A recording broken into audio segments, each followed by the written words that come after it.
In this video, I'm going to tell you about my 3 wishes for the future of the miniature wargaming hobby. I should have like a lamp prop to rub or something.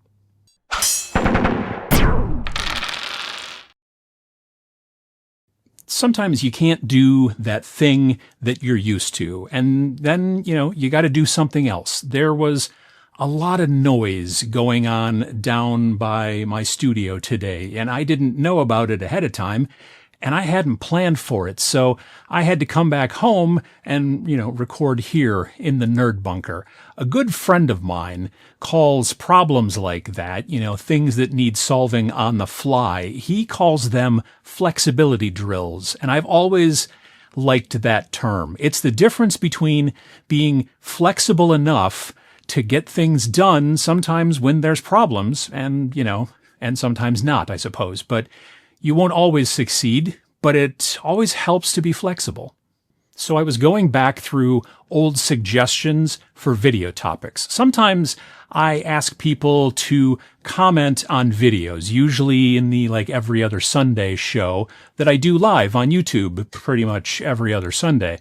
And I ask people to suggest topics for future videos that I can do.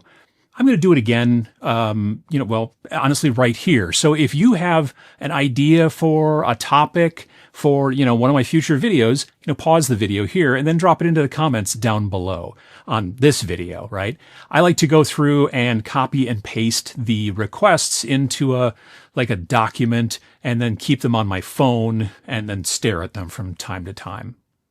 I was digging through an old list and I came across, a concept really more than a request for a video topic. I didn't kind of capture the name of the person who commented initially. YouTube is kind of weird when you copy and paste. It doesn't grab the names as easily, but I copied, down their comment mostly. The idea, as I understood it, was this. If I, Uncle Adam, was somehow given 3 wishes, like from a genie or a wizard or maybe a goblin. Do they do that? I don't know. And those 3 wishes could only be related to the future of miniatures wargaming and the miniatures hobby. What would those 3 wishes be? It seems very specific. It was a bit of an odd question, but it was interesting. Now, my assumption is that these things, wouldn't be kind of pie in the sky miracles like all miniatures become free for everyone, or everyone in the world, can paint like Sam Lenz, or Games Workshop makes enough product for once, or, stuff like that. The original comment specifically mentions 3 wishes for the future of miniature wargaming and the miniatures hobby. So the wishes that I would wish would in some way change the trajectory of our hobby and gaming, not just bend reality. I love a good thought experiment, so, here we go. Also, the title of this video is a bit of a lie. It's not going to be just 3 wishes. It'll be 3 wishes for the hobby side, building and painting and whatnot, and then also 3 wishes for the gaming side. You're getting 6 wishes for the price of 3, mainly because I couldn't come up with, just only 3 wishes for, this entire hobby, right? For both playing and making and stuff. So I figured it'd be better to do 3 for each. Hobby wish number 1, 3D printing gets easier, like way, way easier, right? Right now, 3D printing is easier than it's ever been before. When filament printing first started, there was so much tinkering to get things to work right with your 3D printer. It was very daunting. For me at least. I had friends that had filament printers and they had to mess with settings and belt tensions and Z height and all kinds of things like that. And it was kind of like tinkering with a hot rod, like an old hot rod in your garage, just constant adjustments and then failures. And all that kind of stuff is what kept me away from filament printing initially. It was a lot. And I didn't really want all the extra work. I wanted the finished stuff that comes off the printer, right? Mostly terrain. But when the Bamboo Lab printers came along and I learned more about them, I was very impressed. When I got mine, from the time that I cut open the tape on the box to the time that I had a finished benchmark boat, right? The USS Benchy here. It was just under an hour, just shy of an hour, 58 minutes or something like that, because I timed it. I was so happy with the mostly plug and play nature of the Bamboo Lab A1 that I actually, I made an episode of why I like it about it, as a matter of fact. Pachow. And I'm still super happy with it today. I'm sure that filament printing can still get better over time, but there are really some great solutions available out there today. Resin printing, however, is still kind of messy and dangerous. It's amazing quality, and I love having pretty much finished models, with no building and all that kind of stuff, and no mold lines with resin printing. And I really love all the choice that we have from STL creators out there. That's the biggest benefit to 3D printing in my mind. But the chemicals and the fumes and the leftover resin waste, while better than it used to be, it's still daunting to, many people, including myself. The resins will need to get safer, and the machines themselves will need to get even easier in some way to really fulfill my wish. Hobby wish number 2, a simple phone app for testing colors on your miniature so that you can see what looks good before you even start painting. Now, okay, before you even start typing into the comments, yes, I do know about ImpCat. ImpCat is an app that allows you to kind of color some models that they already have in their app system, right? And then you can color those and look and see how those look. But what I want is an app that allows you to use your phone to kind of shoot every angle of your built miniature, whatever kind of built miniature it was. It's the technique is called something like photogrammetry, right? And it allows you to build a 2D model, in the app of your unpainted piece through either 2-dimensional photos or a video or stuff like that, right? And then it would allow you to take that 3D model that you've made in your app and then go through and then color the different parts of the model to test out your color schemes. This seems possible already because there are many different photogrammetry apps out there for phones. So using that technology to build a very simple 3D version of the model that you're wondering about, colors for, shouldn't be that hard. And I already use photos of, my unpainted miniatures, right?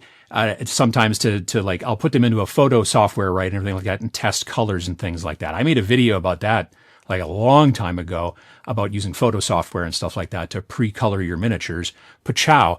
But this would be even easier and allow you to kind of look at all sides of the model and, test colors on them and then, iterate and do all that kind of stuff before you even pick up a brush. Hobby wish number 3, more focus on modularity to help with kind of ease of building and kit bashing in models. So many models these days, especially from Games Workshop, are designed to be built in one specific way. Back in the day, you glued the head onto the torso, the arms onto the torso, and the torso onto the legs. And, you could adjust those here and there a little bit, where the head was pointing, a torso twist, all that kind of stuff, so that you had a bit of choice as you built your models. Nowadays, the models are very dynamically posed, some might say too dynamically sometimes, and they're kind of putting together a puzzle when you build them. I recently built and have been painting some cool 3D printed models from Ve Victus Miniatures, and they're totally modular. And I didn't realize how much I missed that. Now, sure, it doesn't work out for every sculpt, modularity, every possible sculpt you're trying to do, every different type of creature and stuff like that. But my wish is to see more manufacturers and designers embrace the modular design style and maybe even find some sort of kind of semi-universal standard. Kind of like those like locking pins in 3D printing, like dungeon tiles and stuff like that. There's some standards to lock them together, make them the right sizes and all that kind of stuff. And then that way, people could easily use like legs from Frostgrave and a head from GW and a 3D printed torso and arms and stuff like that. And then they would know that they would all work together. So there, I've fixed the hobby. However, if there's a magical wish for the hobby or, building and painting wargaming miniatures and stuff like that that you think I missed, then, pause the video and let us all know down there in the comments below. Who knows, maybe a magical genie or, a benevolent gaming executive will read it and make it happen. Both possibilities seem equal in their likelihood. And now for the game playing side, Wargaming Wish number 1, an app to help with AI enemies in solo and co-op wargames. Both solo and co-op wargames are like getting more and more popular. And when you play those games, you need a set of rules for the like AI or, not AI like we think of AI these days, right? But like the non-player characters, the NPCs or whatever, for them to adhere to. So you're playing against, a set of rules as opposed to another person. Usually it's actually a big kind of if-then statement for the bad guys. If this enemy is in base-to-base contact with a player model, well, then it does this. If this enemy can't see an opponent, then it moves towards the closest objective or whatever, stuff like that. But it would be really nice to have an app, right? Like something that game companies or their representatives, or even just like smart hobbyists could use to put those rules, those kind of NPC rules for certain games into the app to help automate, that task of playing co-op or whatever. It would basically be the big if-then list, right? And then you could use that app during games to automate that, right? Kind of like Battlescribe back in the day, if you remember Battlescribe. Instead of here, you'd look to see if the data set for the game that you're playing was already available in the app for solo and co-op play and not for list writing, which is what you used to do with Battlescribe. You'd look for the game you were playing and see if there was a data set in there so you could use it to build lists. In this situation, you'd look for the solo and co-op data set. And then you'd kind of download that to the app and there'd be a simple interface to help you, to kind of run the enemies as you're playing. This wouldn't be something, like required to use in these games. It'd be kind of like a simple nice to have add-on, right? Players could still use the regular rules that come in the rule book and things like that, but it'd just be quicker and easier if the NPC instructions were already in this app as a data set, because then you could just look at the app and, say, I'm doing this, I'm doing that, and it goes from there.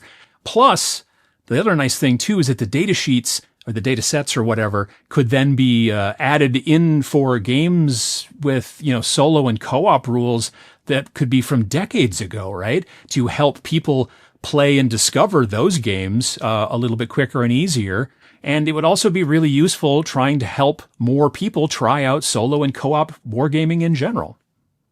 Wargaming Wish number 2, a general trend towards more narrative play and dynamic storytelling events in wargaming, right? Like indie games are already deeply seated in that kind of narrative play style, but I'd like to see more of the like bigger games, titles moving towards that type of play as well. Scenarios that like tell a story and have a branching narrative rather than just like, okay, you're just capturing objectives and scoring victory points, right? Like, I'm not saying that tournament play goes away, right? The people who dig that kind of thing can continue to do so, but more narrative storytelling games, that's what I'm looking for as well.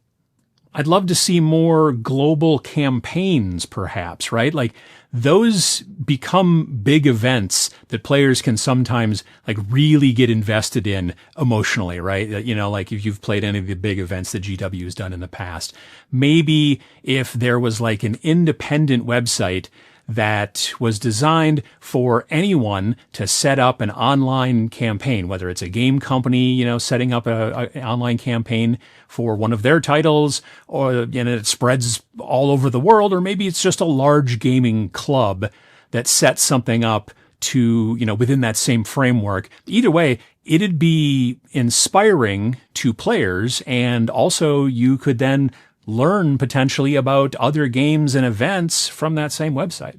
All right, last one. Wargaming wish number 3.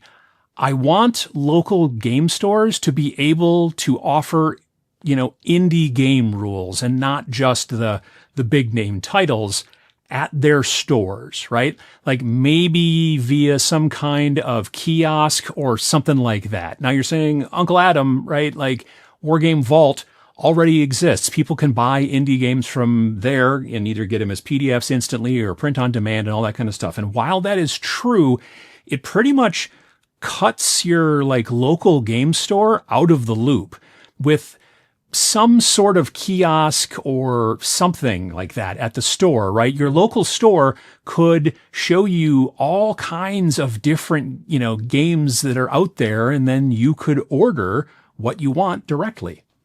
The kiosk could, since we're dealing in wishes here, do print on demand right there in the store while you wait. Like maybe it's a big kiosk. I don't know. Therefore, you're pretty much just walking out of the store with a printed copy of the rules, which most people still prefer. Or, if we want to stay a little bit more realistic, perhaps the kiosk is for ordering, and then you pick up the print-on-demand game at that, same location when it's shipped there. The store still gets a cut. It increases store foot traffic, and you as a player can find it easier to access games that aren't only like the big best sellers. It's a win for everyone. So there are my 3, well, technically 6, I guess, wishes for the future of the miniature wargaming hobby and, gaming and stuff like that. None of them seem truly fantastical, right? I think many of them are actually achievable if the right people get involved. If you think that, you might try and fulfill one of my wishes, please go right ahead. I'd love to see it. And again, if you have any kind of wishes of your own for either the hobby or for the gaming side of the miniature wargaming, then put them down in the comments below. And, again, like I said, maybe they'll inspire someone. I'd be inspired by your depressmentation of the like button. So if you're down there commenting, or if you're not, go down there, hit that button. And while you're down there as well, feel free to subscribe. And I'll keep making videos every single Friday. Thanks for watching.